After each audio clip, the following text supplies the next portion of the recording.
Et tu nous assistes. Merci pour ton conseil. Merveilleux est notre Dieu. Tu es Dieu et tu fais de grands prodiges. Nous élevons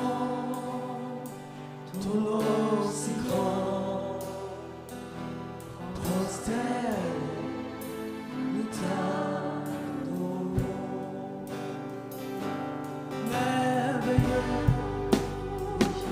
est notre Dieu.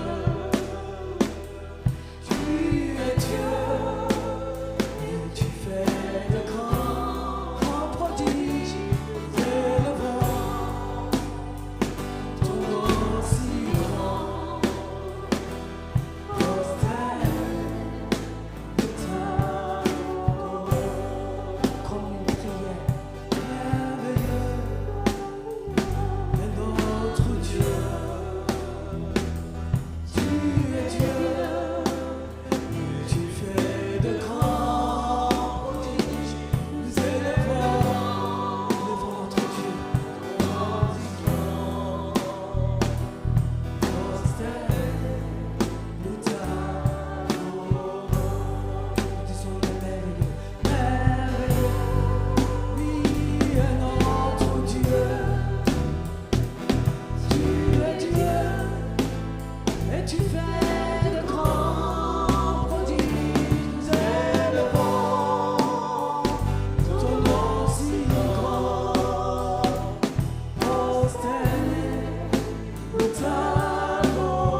es Dieu et tu fais de grands prodiges. Nous élevons, oui, ton nom si grand. Nous t'adorons,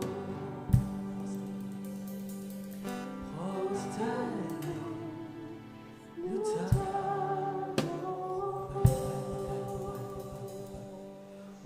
prosternés, nous t'adorons.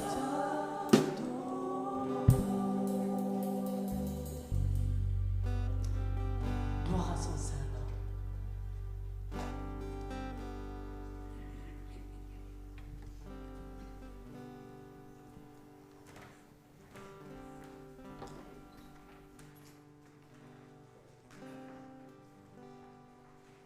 Bienvenue à ceux qui nous ont rejoints. Grand merci à l'équipe de louanges. Je salue également ceux qui nous suivent en ligne. Dieu soit béni pour ces moments. C'est le pasteur Jean Serret qui va partager avec nous maintenant la parole de Dieu. Alors si notre femme veut bien s'approcher, nous sommes tout à l'écoute. Que Dieu bénisse notre frère et qu'il nous bénisse par son moyen. Alléluia.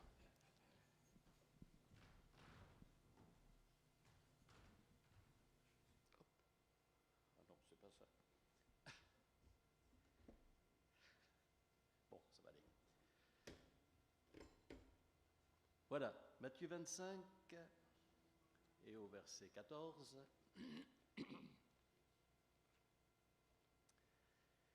Il en sera comme d'un homme qui, partant pour un voyage, appela ses serviteurs et... Merci. Oh, voilà, c'est formidable. Merci Bruno. Voilà, il en sera comme d'un homme qui, partant pour un voyage, appela ses serviteurs et leur remit ses biens. Il donna 5 talents à l'un, 2 à l'autre et 1 au troisième, à chacun selon sa capacité, et il partit. Aussitôt, celui qui avait reçu les 5 talents s'en alla, les fit valoir, et il gagna 5 autres talents. De même, celui qui avait reçu les 2 talents en gagna 2 autres. Celui qui n'en avait reçu qu'un alla faire un creux dans la terre et cacha l'argent de son maître. Longtemps après, le maître de ses serviteurs revint et leur fit rendre compte. Celui qui avait reçu les 5 talents s'approcha, en apporta 5 autres talents et dit « Seigneur, tu m'as remis 5 talents, voici j'en ai gagné 5 autres. » Son maître lui dit « C'est bien, bon et fidèle serviteur, tu as été fidèle en peu de choses.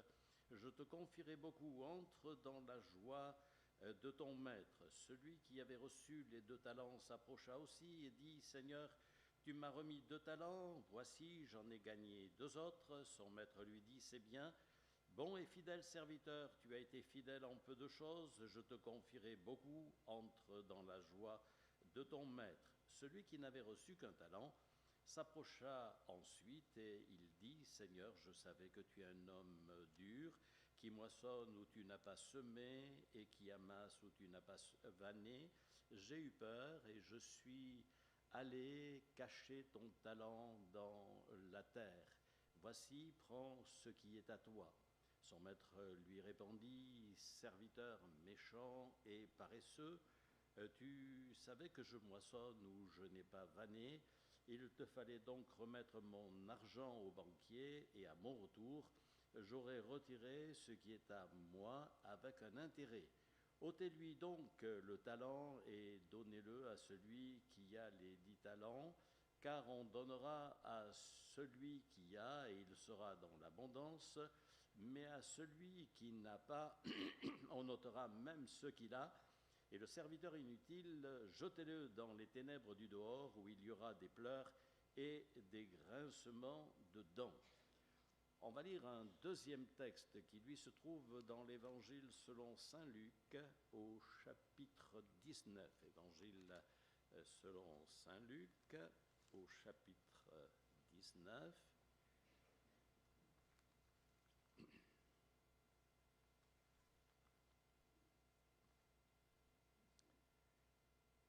Voilà, verset 12. Un homme de haute naissance s'en alla dans un pays lointain pour se faire investir de l'autorité royale et revenir ensuite. Il appela 10 de ses serviteurs, leur donna 10 mines et leur dit « Faites-les valoir jusqu'à ce que je revienne ». Mais les concitoyens le haïssaient et ils envoyèrent une ambassade après lui pour dire « Nous ne voulons pas que cet homme règne sur nous ». Lorsqu'il fut de retour, après avoir été investi de l'autorité royale, il fit appeler auprès de lui les serviteurs auxquels il avait donné l'argent afin de connaître comment chacun l'avait fait valoir. Le premier vint et dit « Seigneur, ta mine a rapporté 10 mines. » Il lui dit « C'est bien, bon serviteur, parce que tu as été fidèle en peu de choses, reçois le gouvernement de 10 villes. » Le second vint et dit « Seigneur, ta mine a produit 5 mines. » Il lui dit « Toi aussi, sois établi sur 5 villes. » Un autre vint et dit « Seigneur, voici ta mine que j'ai gardée dans un linge, car j'avais peur de toi parce que tu es un homme sévère. Tu prends ce que tu n'as pas déposé et tu moissonnes ce que tu n'as pas semé. » Il lui dit « Je te juge sur tes paroles, méchant serviteur. Tu savais que je suis un homme sévère, prenant ce que je n'ai pas déposé et moissonnant ce que je n'ai pas semé. Pourquoi donc n'as-tu pas mis mon argent dans une banque, afin qu'en mon retour je le retirasse avec un intérêt? Puis il dit à ceux qui étaient là, ôtez-lui la mine et donnez-la à celui qui a les 10 mines. Ils lui dirent, Seigneur, il a 10 mines. Je vous le dis, on donnera à celui qui a, mais à celui qui n'a pas, on ôtera même ce qu'il a. Amen. Voilà, donc deux paraboles que nous venons de lire sur un même thème et qui s'inscrivent dans les temps de la fin. En effet, si on avait déjà lu le chapitre 24 de Matthieu, il est déjà fait mention donc de ces temps de la fin et Jésus avertit son peuple pour que ce peuple soit prêt à le recevoir, prêt à le rencontrer lorsqu'il reviendra. Et c'est ainsi qu'il dit « Vous ne savez ni le jour ni l'heure », et c'est vrai, nous ne savons pas ni le jour ni l'heure. C'est vrai qu'il faut veiller parce que nous sommes dans les temps de la fin et il nous est dit de veiller, c'est ce que nous voulons faire et nous rappeler encore ce matin. Et puis il est également dit « Tenez-vous prêts ». Alors je ne sais pas si vous êtes prêts pour ce jour où le Seigneur viendra pour chercher son peuple, son Église, ou si avant qu'il ne revienne, il nous amène. Ça lui appartient, nous ne savons pas. Mais ce qui nous appartient, c'est de nous tenir prêts et c'est d'être là ce que le Seigneur veut que nous soyons. Ces deux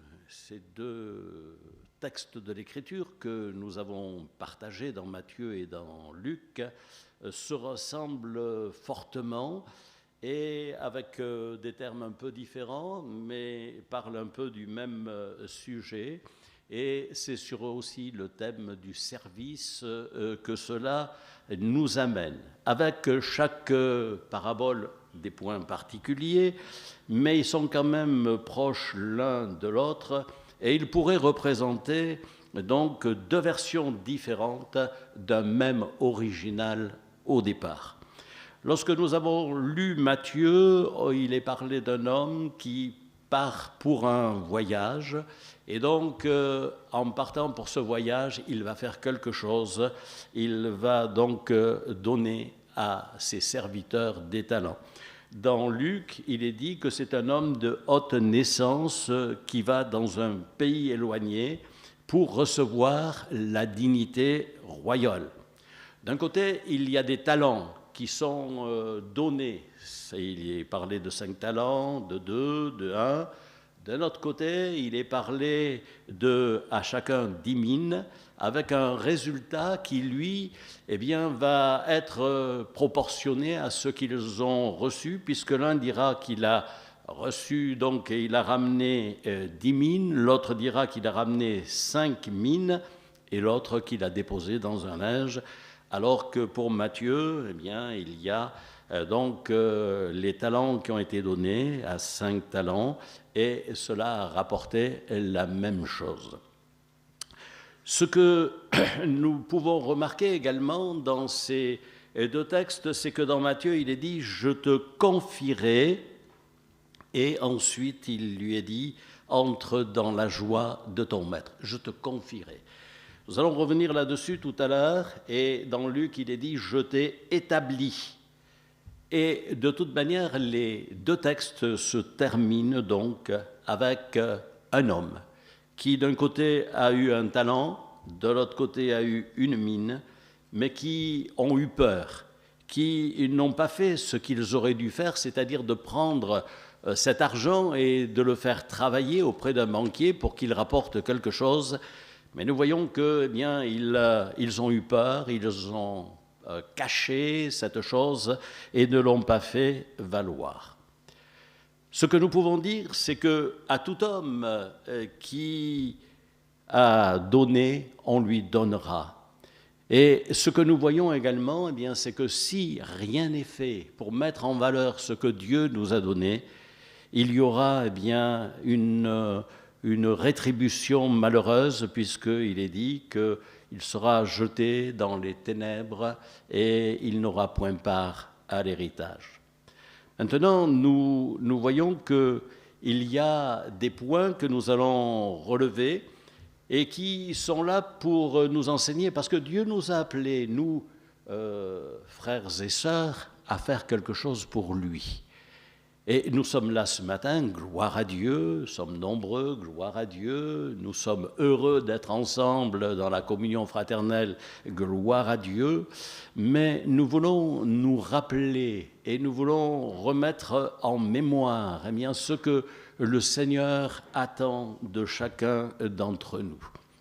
Dans Matthieu, nous avons lu « Il appela ses serviteurs et il leur remit ses biens ». Il nous a appelés un jour, vous et moi, d'une manière tout à fait différente les uns des autres, mais il nous a appelés, gloire à Dieu. Et nous avons répondu à son appel, puisque ce matin, nous sommes là. Et lorsqu'il nous a appelés, c'était pour nous avoir avec lui, oui, mais c'était également pour nous faire participer à son œuvre, participer à son action. Il ne veut pas que nous soyons des éléments passifs qui restent là à le contempler peut-être béatement, sans rien faire, mais même si nous devons le louer, le contempler, nous devons également le servir. Et il leur remit ses biens. Ce qui est formidable également, c'est que c'est lui qui va pourvoir, c'est lui qui va donner, c'est lui qui va faire pour que nous puissions donc eh bien, recevoir. Il leur remit ses biens. Et en nous remettant ses biens, je dirais qu'il nous fait confiance. Il va se servir de nous, il va nous utiliser et il va faire quelque chose encore de merveilleux, c'est qu'il nous est dit, il donna. Oui, tout ce qui vient de Dieu, c'est un don. Amen. Un don gratuit. C'est un don, non pas que nous méritons, mais il va nous donner. Et il va nous donner, c'est un cadeau. Il va nous donner, c'est une responsabilité. Et il va nous donner, et on pourrait dire, selon notre capacité. Qui mieux que le Seigneur me connaît, vous connaît.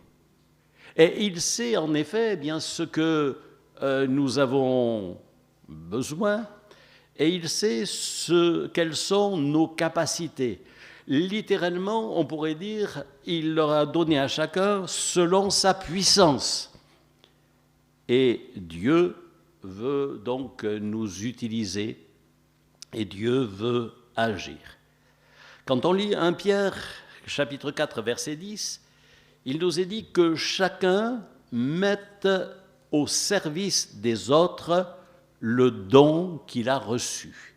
Donc nous avons reçu certaines choses de la part du Seigneur. Et ce matin, peut-être, eh bien cela est à nous rappeler ou à nous interroger sur ce que le Seigneur nous a donné à chacun d'entre nous. Il vous a donné, il m'a donné quelque chose. Et Ésaïe, dans le chapitre 58, verset 7, dira « Partage ton pain ». Il t'a donné du pain, bien partage-le.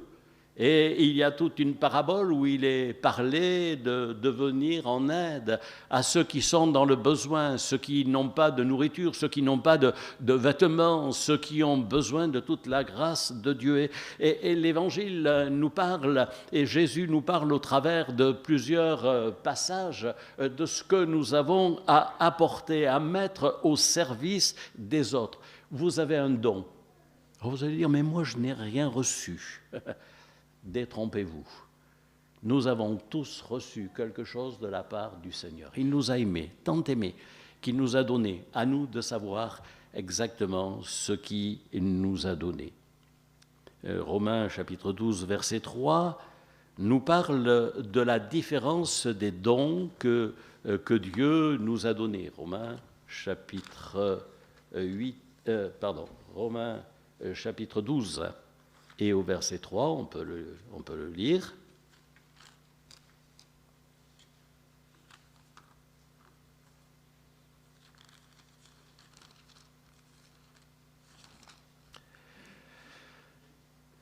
Voilà. Par la grâce qui m'a été donnée, je dis à chacun de vous de n'avoir pas de lui-même une trop haute opinion, mais de revêtir des sentiments modestes selon la mesure de foi que Dieu a départie à chacun, car comme nous avons plusieurs membres dans un seul corps et que tous les membres n'ont pas la même fonction, ainsi nous qui sommes plusieurs, nous formons un seul corps en Christ et nous sommes tous membres les uns des autres. Puisque nous avons des dons différents selon la grâce qui nous a été accordée, que celui qui a le don de prophétie l'exerce selon l'analogie de la foi, que celui qui est appelé au ministère s'attache à son ministère, que celui qui enseigne s'attache à son enseignement, et celui qui exhorte à l'exhortation, que celui qui donne le fasse avec libéralité, que celui qui préside le fasse avec zèle, que celui qui pratique la miséricorde le fasse avec joie.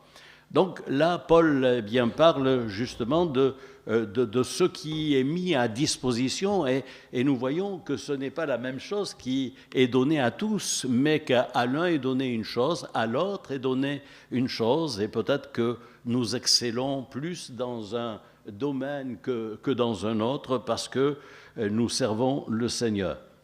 Il parle dans les Corinthiens, 1 Corinthiens 12, 27, et ils disent « Tous sont-ils apôtres, tous sont-ils docteurs, tous sont-ils, etc. » Nous avons des responsabilités différentes et nous devons bien les utiliser et nous devons par ce moyen servir le Seigneur. Luc chapitre 16 et verset 10 nous dit que celui qui est fidèle dans les petites choses, Dieu lui en confiera de plus grandes, et il est aussi dans les plus grandes. Je reviens sur ce que je disais tout à l'heure, quand on dit moi je n'ai pas grand-chose, ou je n'ai rien.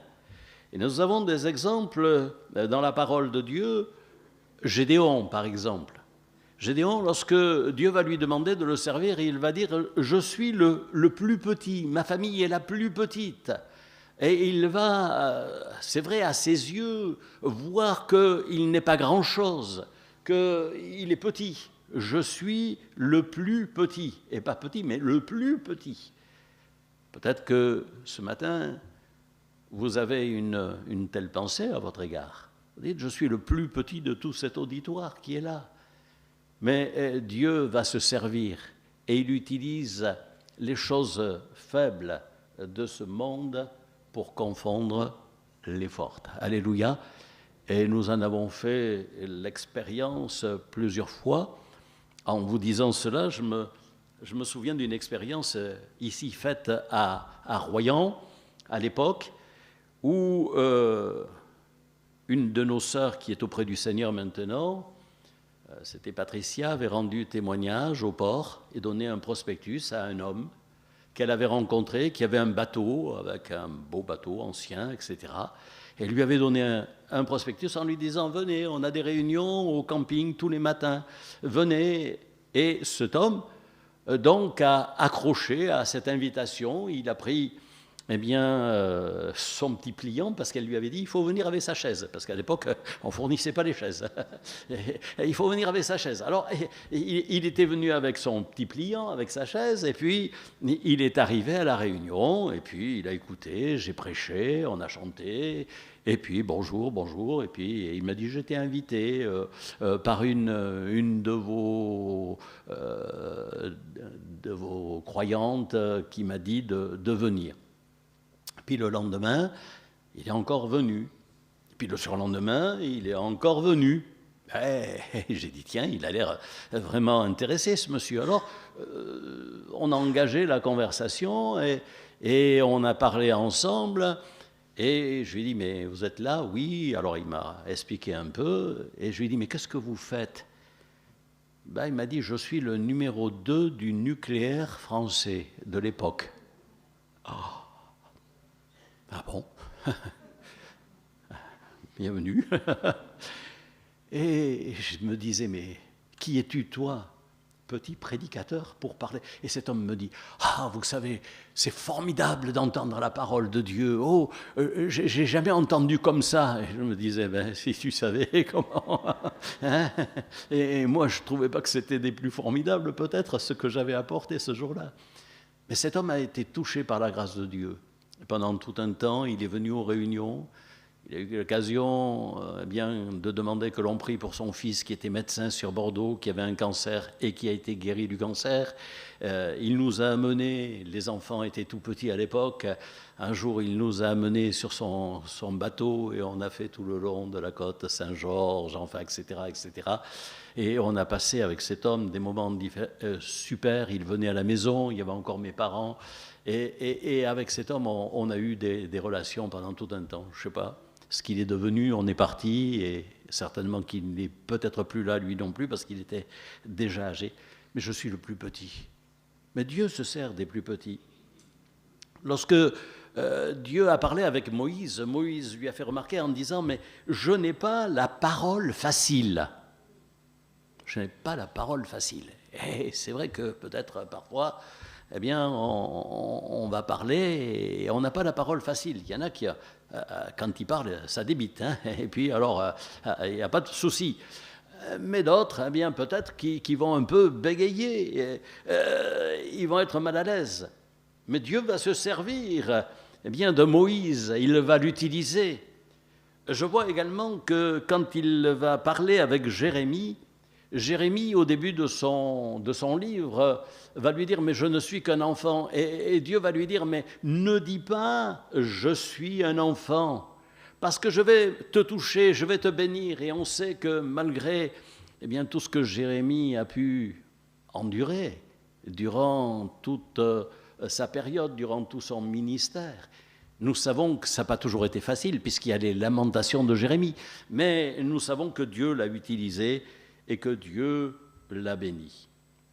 Alors, je ne dirais pas de jalousie, mais dans ce que Dieu nous a confié, faisons-le vraiment de tout notre cœur. Il nous a donné à chacun ici une tâche différente. Certaines tâches sont peut-être plus en vue les unes que les autres, parce que, naturellement, il y a ceux qui sont sur l'estrade, la louange, les musiciens, enfin, il y a différents... C'est en vue, on est en vue. Ceux qui le sont moins, c'est ceux qui viennent régulièrement chaque semaine pour faire le ménage. Eh oui, on ne les voit pas, ou alors il faut que vous passiez à l'église à ce moment-là, mais autrement... Et pourtant, ils sont là. Et si nous avons une église qui est propre, si nous avons une église qui est entretenue, c'est parce que justement, il y a aussi des hommes, des femmes qui font ce service. Ce qui est important également, je dirais, c'est d'être fidèle dans notre service. Et fidélité sur le long terme. Au verset 19 de ce chapitre 25, il est dit « Longtemps après, il leur fit rendre compte longtemps après. Et nous avons besoin, mes frères et sœurs, d'être fidèles à long terme. Il y a parfois des gens, des frères et sœurs qui sont là dans le début de la conversion, là, sur les premiers moments, tout feu, tout flamme. Et puis, après, ça tombe, ça tombe, ça tombe.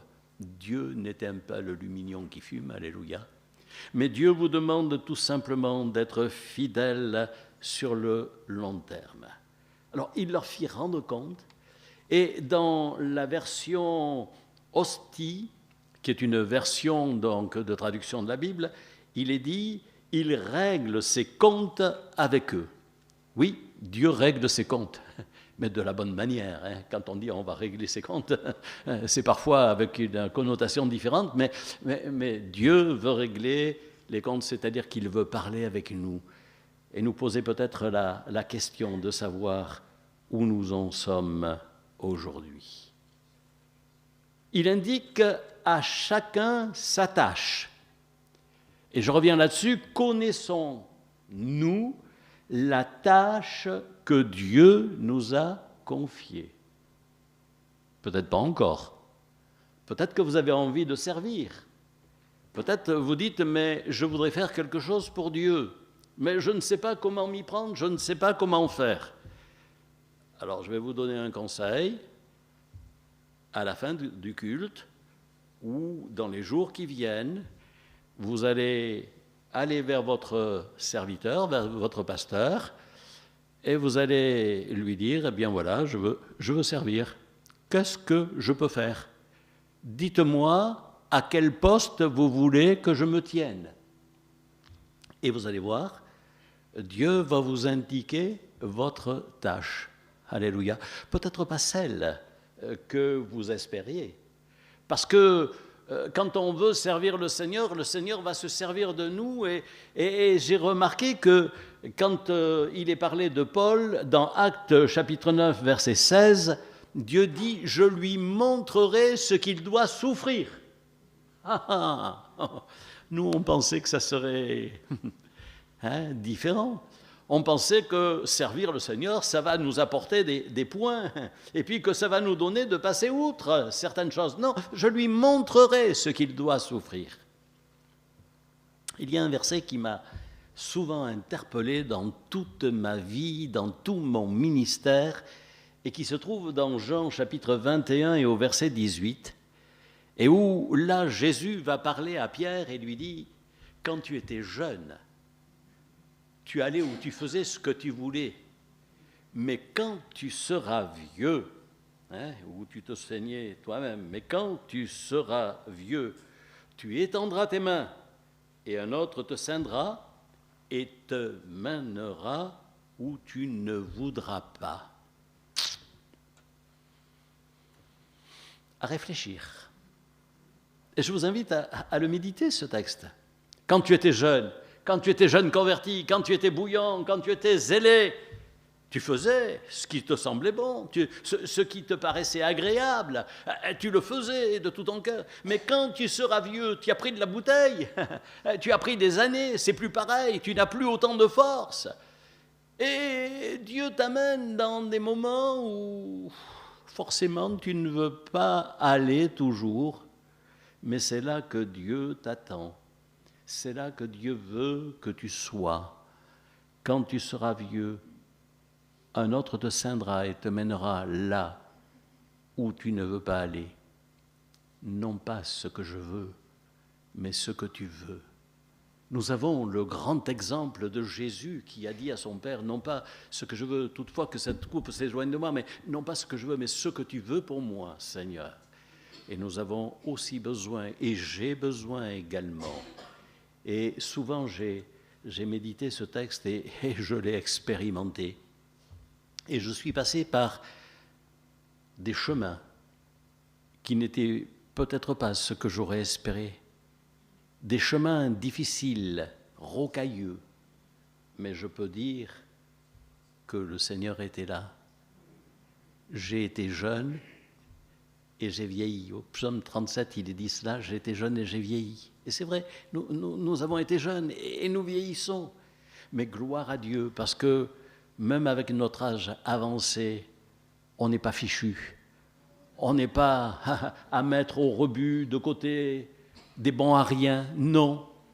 Mais à notre mesure, avec nos moyens, nous pouvons encore faire fructifier les talents que Dieu nous a donnés.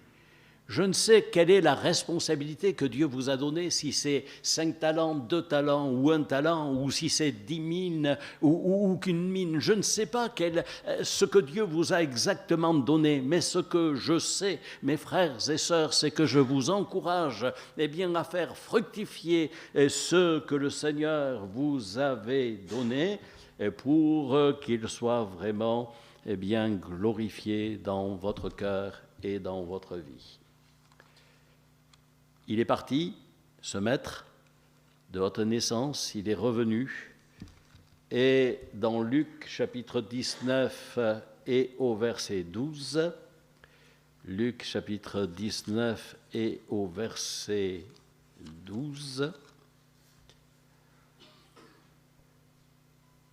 voilà, il est allé se faire investir et il nous est dit, un peu plus bas, afin de connaître, au verset 15 à la fin, afin de connaître comment chacun l'avait fait valoir. Comment as-tu utilisé le don que Dieu t'a donné? Comment as-tu fait? Le Seigneur a donné, faites-les valoir jusqu'à ce que je revienne. C'était là l'ordre qu'il nous a donné. Faites valoir ces mines, faites-les valoir, faites-les travailler, qu'elles puissent être productives. Mais comment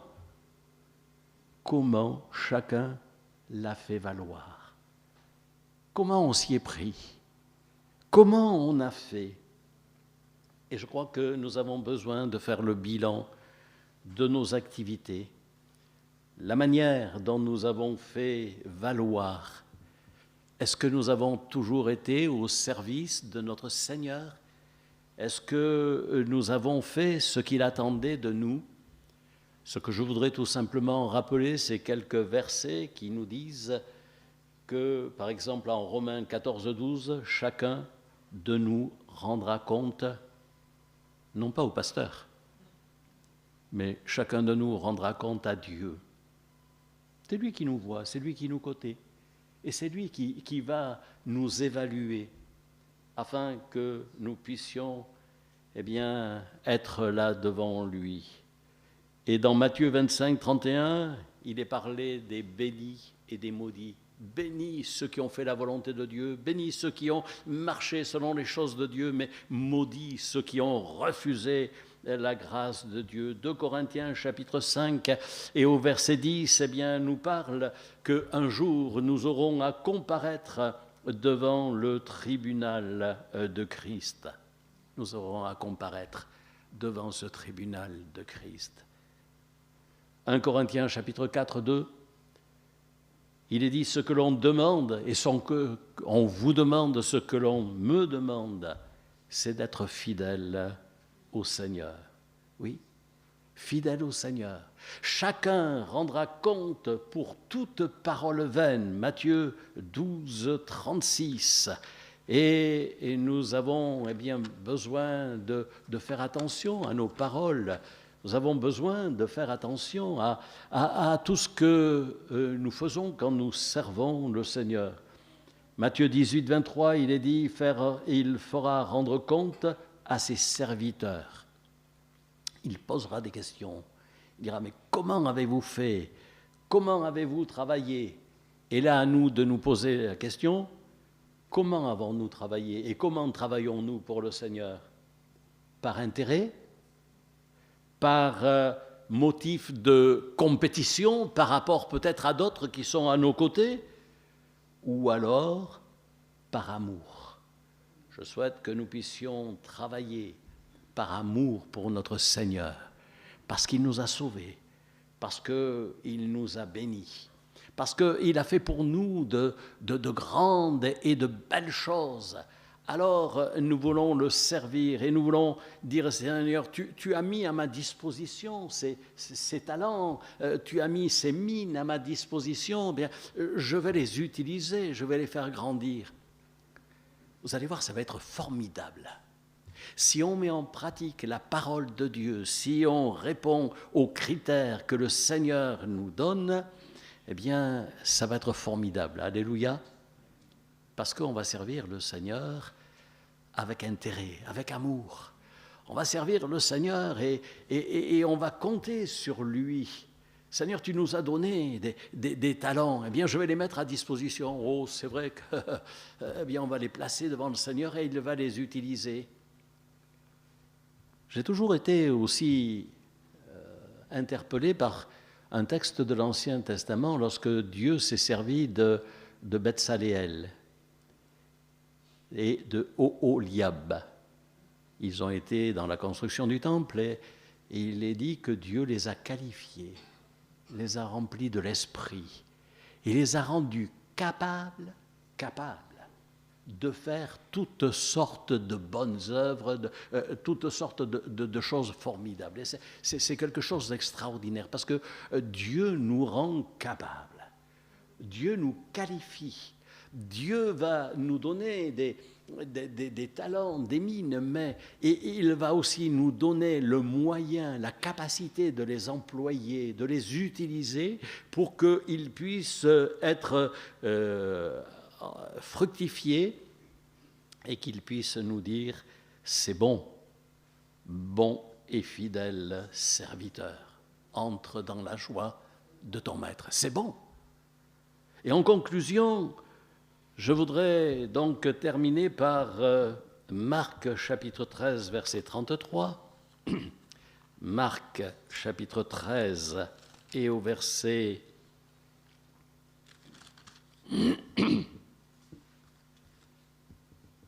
Prenez garde, veillez et priez, car vous ne savez pas quand ce temps viendra. Il en sera comme d'un homme qui, partant pour un voyage, laisse sa maison, remet l'autorité à ses serviteurs, indique à chacun sa tâche et ordonne aux portiers de veiller. Veillez donc, car vous ne savez quand viendra le maître de la maison, ou le soir, ou au milieu de la nuit, ou au chant du coq, ou le matin. Craignez qu'il ne vous trouve endormis à son arrivée soudaine. Ce que je vous dis, je le dis à tous, veillez. Craignez qu'il ne vous trouve endormis. Ne restons pas dans le sommeil. Si parfois même nous sommes un peu assoupis spirituellement, si nous avons un peu baissé la garde dans notre façon de servir le Seigneur, dans la prière, dans le témoignage, dans tout ce que nous faisons pour lui, dans la louange, eh bien que nous puissions ce matin être restaurés, que nous puissions être renouvelés. Craignez qu'il ne vous trouve endormis. Mais mes frères et sœurs, veillez, soyez vigilants et réfléchissez. Rappelez-vous ce que le Seigneur a fait pour vous, ce qu'il vous a donné. Et quand on voit le monde dans lequel on est aujourd'hui, eh bien on ne peut que penser, il faut se dépêcher pour que le plus grand nombre soit sauvé. Il faut se dépêcher. Il y a de plus en plus de choses qui nous montrent, et vous êtes comme moi les témoins de ce qui se passe. Il n'y a pas un jour où on ouvre les informations et où on voit que dans notre pays de France ou dans d'autres pays, il y a des cataclysmes. Il y a des ouragans, il y a des inondations, il y a une multitude d'hommes, de femmes qui périssent à cause des éléments. Il y a le feu, il y a l'eau, et il y a toutes sortes de crimes. Il n'y a plus de barrières, et il semble qu'aujourd'hui encore, eh bien, on ne craigne plus les autorités. Il y a toutes sortes de choses qui nous montrent que le monde dans lequel nous sommes est en train de se détruire. Et il est dit que Jésus va revenir dans les derniers temps. Et vous le relirez dans Timothée, ce qu'il est dit dans les derniers temps, ce que Dieu nous annonce. Alors, il faut que nous, dans ces derniers temps, nous fassions plus que jamais fructifier ce que le Seigneur nous a donné afin qu'il puisse vous dire, à vous comme à moi, entre bons et fidèles serviteurs, dans la joie de ton Maître. Amen. Seigneur, merci pour l'occasion, pour ces instants où avec mes frères et sœurs, j'ai pu partager ces textes de la parole, cette pensée que tu as mise sur mon cœur. Merci de les bénir ce matin et merci de nous bénir, de me bénir. Seigneur, tu vois, ils sont là, ils sont venus dans ta maison parce qu'ils t'aiment.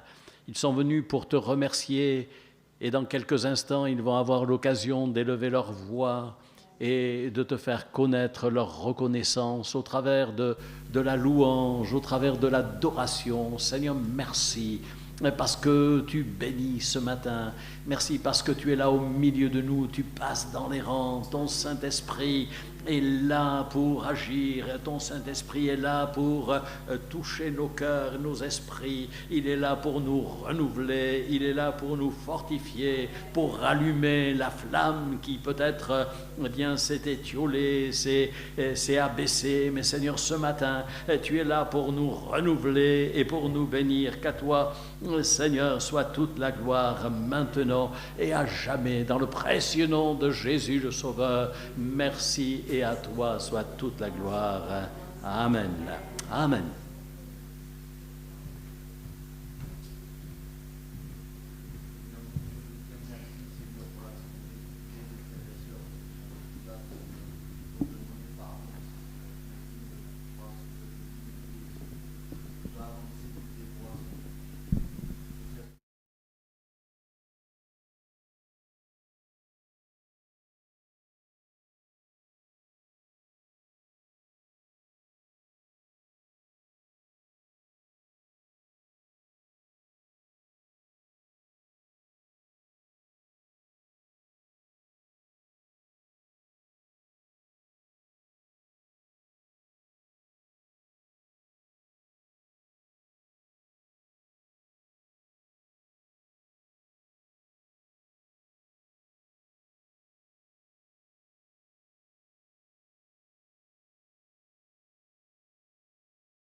gloire de notre Seigneur.